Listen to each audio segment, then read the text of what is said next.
ओम श्री श्री महापुराण की जय। रुद्र संहिता सती खंड 18वां अध्याय।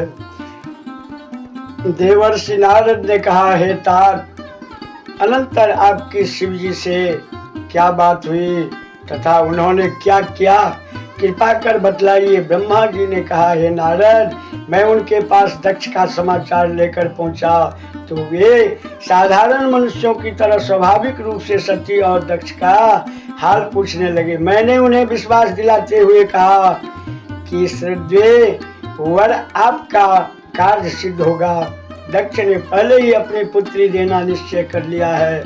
आप शुभ समय को देखकर उनके घर चल सती को ग्रहण कर लीजिए। शिवजी ने अत्यंत हर्ष के साथ कहा, तुम्हारे और नारद जी के साथ मैं उनके घर चलूंगा। इस शुभ अवसर पर आप अपने पुत्रों को भी बुला लें। तदनुसार मैंने मारीच आदि पुत्रों को स्मरण कर उन्हें बुला लिया। साथ ही शिवजी ने भगवान विष्णु का स्मरण किया। उसी समय लक्ष्मी सहित गरुड़ पर आसीन भगवान विष्णु चले आए। सभी देवता मुनि जट गए। चैत्र शुक्ल त्रयोदशी रविवार के दिन फाल्गुनी नक्षत्र में बड़े हर्ष और उल्लास के साथ यात्रा प्रारंभ हुई। बारात की शोभा अवर्णनीय है। नंदी पर आसीन सर्वेश्वर शिव की आभा का क्या कहना। अनुपम दृश्य था। प्रजापति दक्ष ने अमित हर्ष के साथ सबका स्वागत सत्कार किया।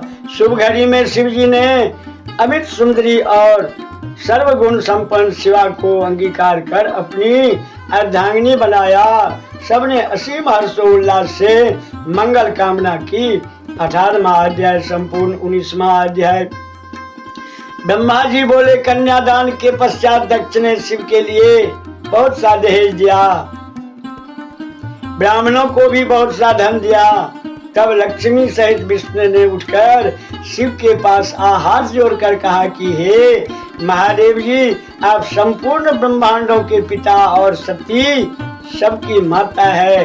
अतएव अब इस सती रूप शक्ति से देवताओं, मनुष्यों और सज्जनों को कल्याण कीजिए। तब शिव जी ने हंसकर कहा, एवं मस्त। यह सुनकर विष्णु जी अपने स्थान को चले गए। तदंतर सती और शिव ने मेरी आज्ञा से यथाविधि अग्नि की प्रदक्षिणा की और 3 गीत नित्याधिक अद्भुत महोत्सव हुआ। शिव जी की माया ने देवताओं, मनुष्यों और राक्षसों सहित सारे विश्व को मोहित कर दिया। मैं भी मोहित हो गया। विवाह करते समय दक्ष की पुत्री पवित्रता सती को देखकर मैं कामाविष्ट हो गया और उसका मुख देखने की इच्छा करने लगा, परंतु पतिव्रता ने अपना मुख ऐसा ढक रखा था कि मैं देख नहीं सकता था। तब मुझ कामांत ने उनका मुख देखने का उपाय विचारा और अग्नि कुंड में बहुत सा गीला ईंधन डालकर थोड़ी सी घी की आहुति दे दी, जिससे गीले ईंधन से धुआं उत्पन्न होने लगा और अंधेरा हो गया। फिर सती के मुख से वस्त्र हटाकर मैंने उसका मुंह देख लिया।